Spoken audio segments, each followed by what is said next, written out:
or a clanging cymbal. And if I have prophetic powers and understand all mysteries and all knowledge, and if I have all faith so as to remove mountains, but do not have love, I am nothing. If I give away all my possessions, and if I hand over my body so that I may boast, but do not have love, I gain nothing. Love is patient, love is kind, love is not envious or boastful or arrogant or rude. It does not insist on its own way. It is not irritable or resentful. It does not rejoice in wrongdoing, but rejoices in the truth. It bears all things, believes all things, hopes all things, endures all things. Love never ends. But as for prophecies, they will come to an end. As for tongues, they will cease. As for knowledge, it will come to an end. For we know only in part, and we prophesy in part. But when the complete comes, the partial will come to an end. When I was a child, I spoke like a child, I thought like a child, I reasoned like a child.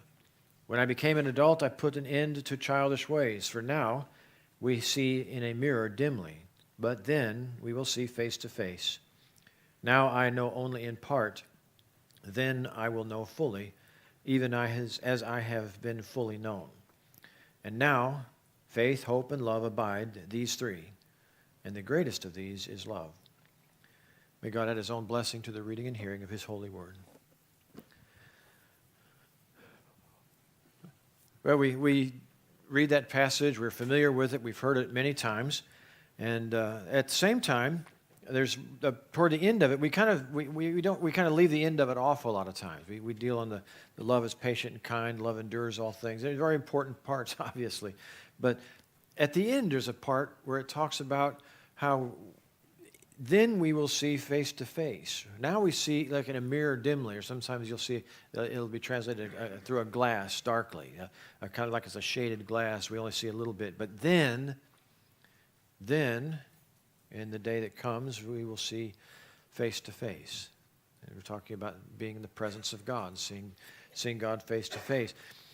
Do we really ever stop to think how important faces really are? I was amazed this week. It kind of caught me. I picked up something on reading the news on a BBC website about face recognition in China. There's a Kentucky Fried Chicken and some other places in China now where when you order, you place your order, you look at a screen, there's a camera, but you see yourself on the screen, and they read you, and you punch yes, and you're done. You've paid for your meal by face recognition. That's handy? I guess. I mean, we know that they're doing things like this in places, a lot of public places now, to trying to find, trying to keep track of terrorists and other situations, and they're using them more in airports and public crowds a lot more. We know that's happening and getting more and more technical and more prevalent. But did you know that right now Amazon just put a patent bid in? I don't know if they received it, but they put the bid in for a technology where now when you want to pay for your Amazon order, I don't think they've rolled it out, but this is where they're headed. You will, when they say place your order, they'll say now take a selfie, and you'll take a little selfie with your phone, and they'll read your face, and then you paid for your order. It's supposed to be more secure than sending your numbers back and forth online all the time. All this face stuff. It's going to get crazier. You know what they're talking about doing in retail shops now? Like when you walk by a window at a mall and you happen to stop by and glance at the display, well, the cameras in the eyes of the mannequins, is that getting spooky? The cameras in the eyes of mannequins will recognize you, and they'll know kind of like your shopping history, and it'll start transmitting information to the shop. So when you go in, they already have an idea of what you like, so that when you walk by the little screen display, it'll pop up something you want to see. And they'll already have ideas. The shop, what do you call them? The people who work there, the employees. Let's go with that. They'll be able to get a quick bit of information about like what your preferences are, like what colors do you mostly buy, or I mean, it's crazy. And it's already out there. They're finding ways to get more of it to the front line, as it were. And we already know that every time you get on the internet, they know how to get ads to you that there are things that you're interested in. This is just going to another level. the face is like a fingerprint. And more, it's going to be used, it looks like, for all kinds of applications. And the face, it's about the face. Now that got me thinking about faces in the Bible. That's where this all kind of came from. That's what kind of that brought this to where we are this morning. Because what I thought of two things immediately. I thought, one, of Moses standing before the face of God, and I thought about this passage where now we see darkly in the mirror, but then we'll see face to face. And I got to think about, what does it mean to be in the face of God? To be at the face of God. What is that all about? And it was different in the Old Testament than the New Testament. And I think as more I thought about this, the more it seemed to me like it was becoming very important for us to have an idea about this. For instance, in the Old Testament, the idea of being in the presence of God, in the actual presence of God, was something that was incredibly overwhelming.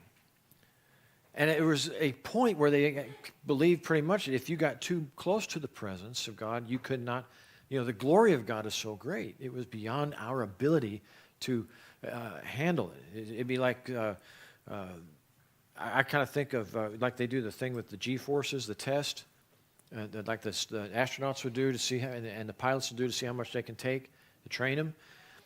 And there's a point at which we can't take, there's a limit to what we can take. With God's presence, they believe there's a limit to what we could take in terms of being in His presence. The glory is too overwhelming. And that was something they took very seriously. The way it was described with Moses, and I think I brought this up a few times over the years, that when Moses was leading the people, if he went to talk to God, when he would come back, because Moses was worthy, they understood it that way, he was worthy of being in God's presence.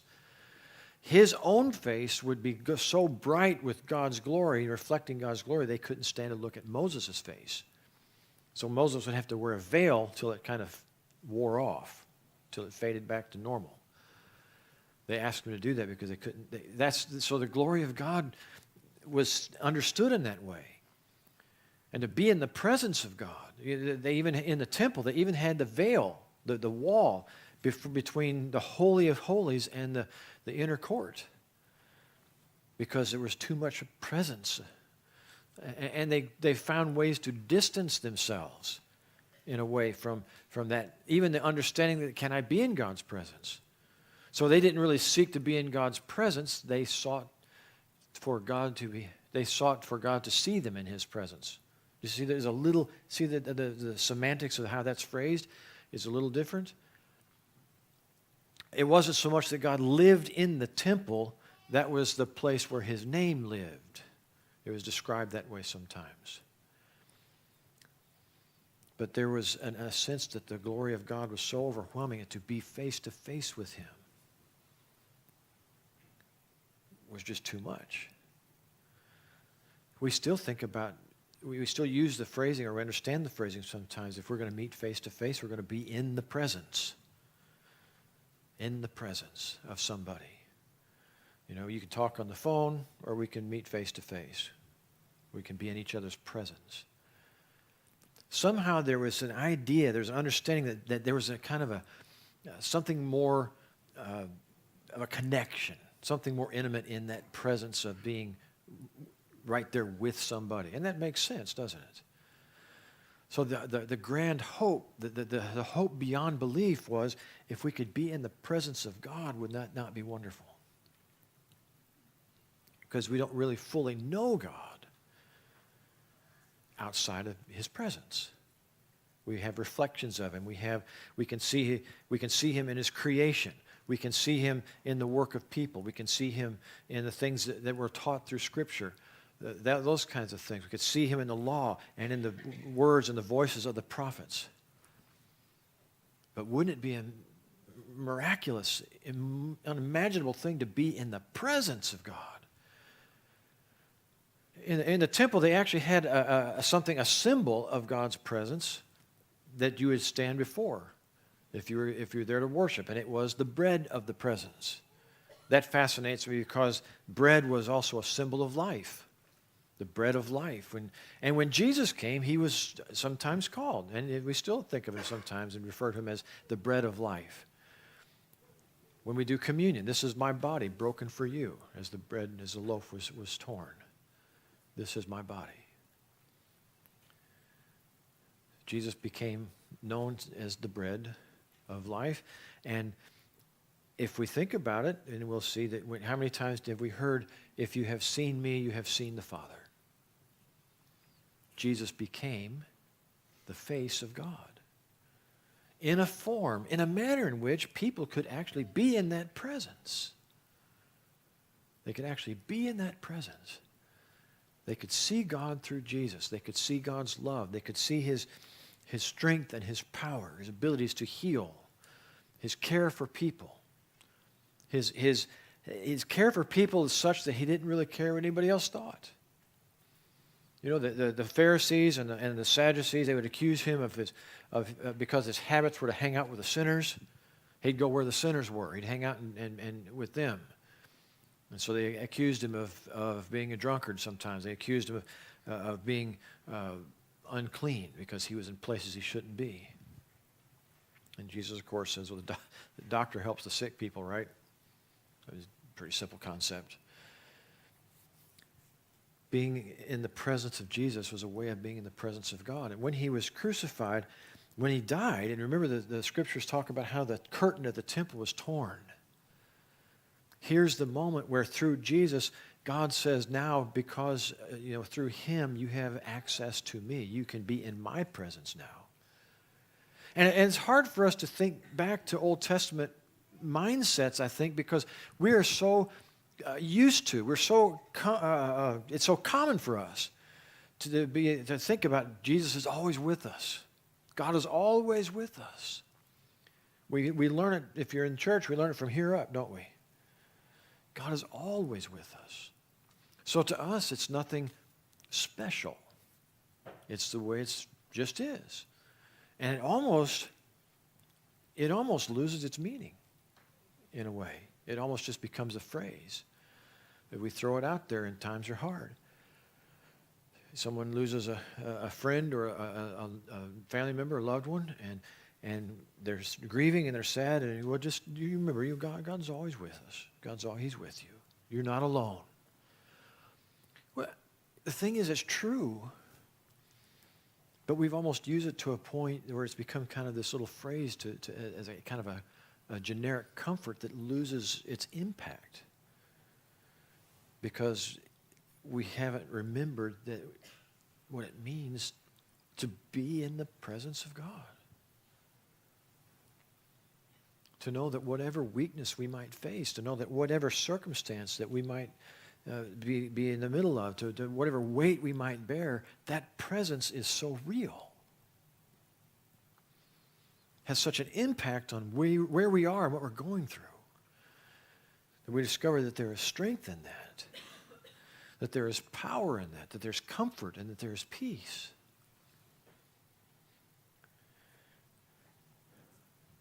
And when we look at this passage we just read, we may be focusing on the end about where we see God wanting to see God face to face, but I wanted to read the whole passage because the whole key to being in God's presence is that we're allowed there. God has made a way for us to be in his presence through Jesus because he loves us. It's because he loves us. And we have to guard against this. Love is not some little mushy feeling that wants everybody to be all warm and fuzzy. And a little warm and fuzzy is not bad, But there's power in that. I mean, it was through God's love that Jesus is raised from the dead. That's not your ordinary everyday occurrence. And when we stop to think about what our lives are like. Now you put us on a list. Probably everybody in this room, probably every single one of us, you put us on a list of all the people in the world and other kinds of things people have done, and where do we kind of stack up with the people on that list? Are we better or worse? Now we're starting to do math. Now we're starting to do a little life calculus. I don't think God does that. I don't think that's how that works. I think in the terms of how God works in the world, life is about relationships. Our relationship with God. What is that like? Our relationship with people around us, what is that like? Have we been faithful to our friends? Have we been faithful in our families in terms of being healthy with them, of caring about people? Have we been more selfish than we want to admit about things? See, I think in the way God does math, which isn't really math, I think those are the things that matter. How well do we care for the people around us? And I look at this world, this culture, where we are right now, and it's very dismaying to me. It's not that we have challenges. We've always had challenges. But where is the presence of God? In our culture, we're just giving that up right and left.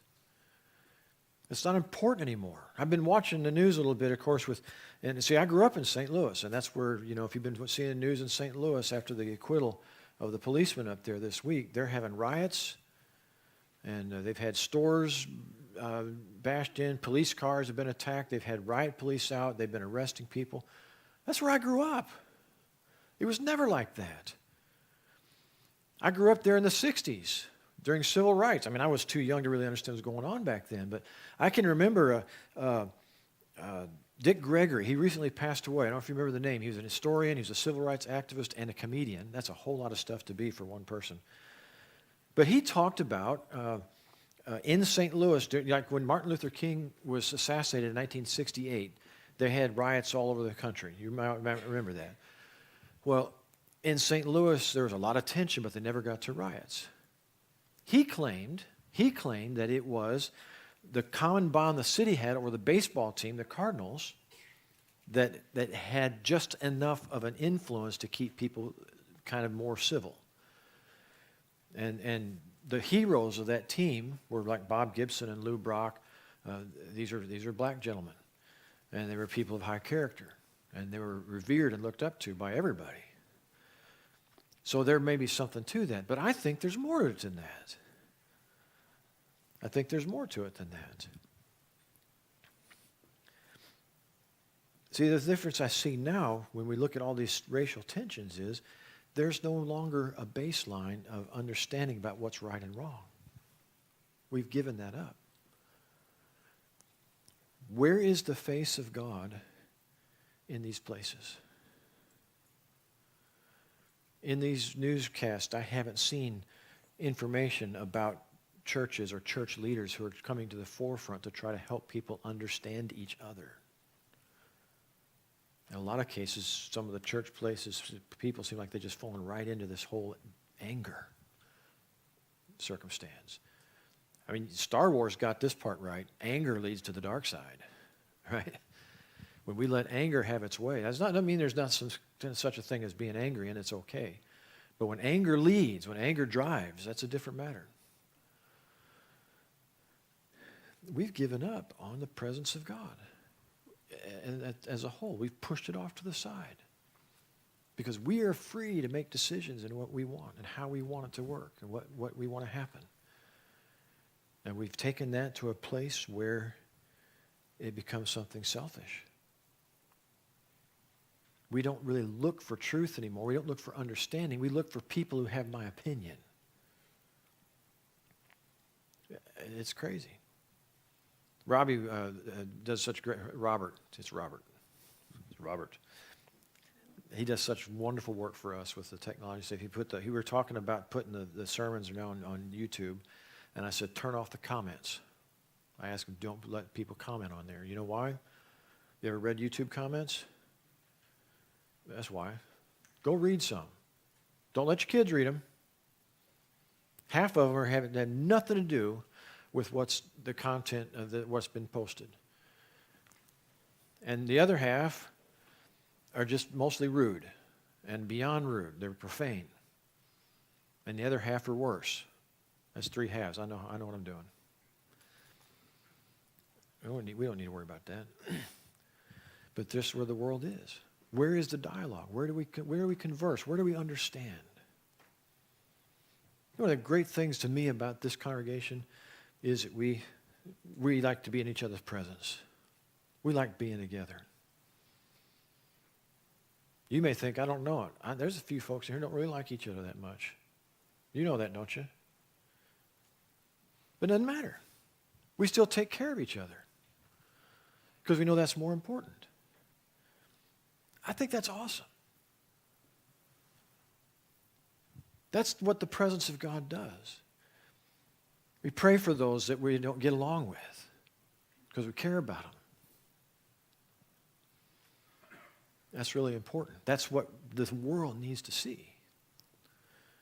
How do we get the presence of God back into the world, back into the culture that we're a part of? I mean, we're supposed to be faithful, aren't we?